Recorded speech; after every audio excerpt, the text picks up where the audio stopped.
we are going off to the EU to talk about banking regulation. So stick with me while I set this up. The EU has secured a political deal on tougher bank capital rules, and this includes for crypto assets. The deal, which was announced on Twitter, introduced sweeping and controversial changes to several aspects of the banking sector. So what's the crypto angle? All right. The statement confirmed that the deal includes a transitional prudential regime for crypto assets.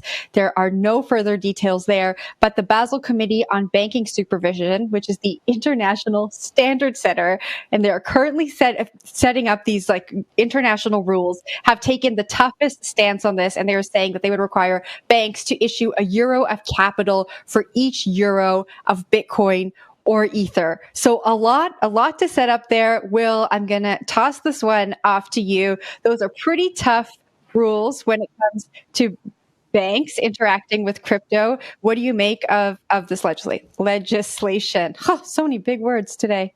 Yeah, I read this article and then I read it again and then I read it a third and a fourth time because it took a while to parse through it. And not any shade at the reporter, just the fact that there's a lot of big words in this article. So if you're going to read it, sit down for a little bit.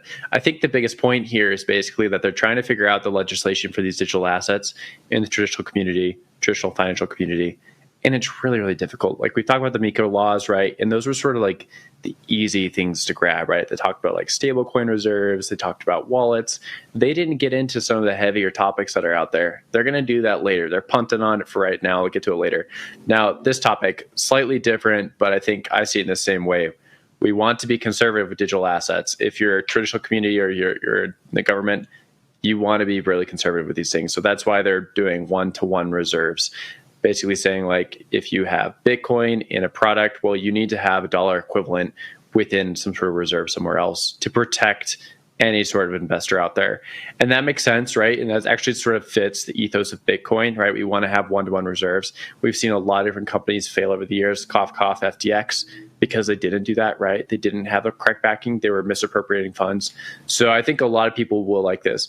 Now, the downside of it, of course, is the capital efficiency, right? So if you want to be able to deploy capital efficiently, well, you want to have some sort of reserve that is a little bit more risky. Like if you do have like a full default on everything or you're insolvent, you're not able to pay everyone.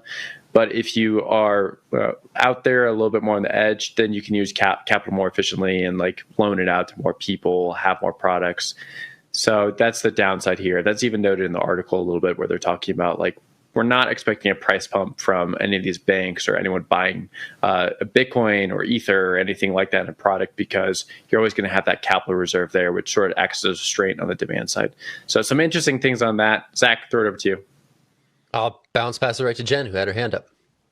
I'm just going to add some more information here. So like, I'm also not surprised by how conservative this is. These rules were actually meant to prevent another global financial crisis. And now the crypto aspect has been added to them. And I think we can understand why they would add that. Like, Will, you just brought up the fallout from FTX, which we're still kind of dealing with. Then we had the banking crisis in the US that started with SVB. I can speak English today, I promise, that trickled through to the EU. Then we had the forced takeover of Credit Suisse by UBS. And so I think these rules make sense. I think it makes sense that that this is how they're talking about it. Crypto in this document, and maybe as the industry matures, they can become a little bit more lenient, or as we learn from how banks operate with crypto and as we recover from this kind of disaster that's happened over the last year, they can become more lenient. But I'm not surprised at how conservative we are starting with here. Zach? It's easy to forget that we're not that far removed from a pretty major banking crisis in the US and elsewhere, right? So a lot of people are taking these issues far more seriously. You know, I think on a podcast, I think it was like Meltem Demir's was saying, you know, this is all relates to crypto and digital assets being just this big hot ball of money that can move easily across the world into different places, right? So these capital requirements to make sure that these banks are properly insulated from what remains a more risky sector of the financial world makes a ton of sense. I guess it's a good thing. Basically, my reading of the story is that they were trying to make it prohibitively inefficient for these banks to operate in the space. So the fact that they brokered at least some sort of degree of malleability and flexibility with what kind of capital requirements are required to be on hand, I guess is good for the continued institutionalization of Bitcoin and crypto itself. So yeah, banks, man, they're crazy. I don't know what to say beyond that, but Jen, you get the last word here.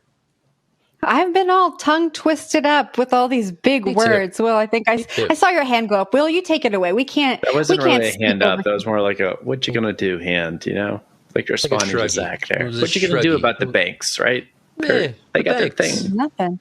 Banks are gonna bank. Meme. There's like that meme where it's like banks are a scam, keep money in crypto, and then the crypto's a scam, keep money in banks. And it's like the nervous guy doesn't know which red button to push.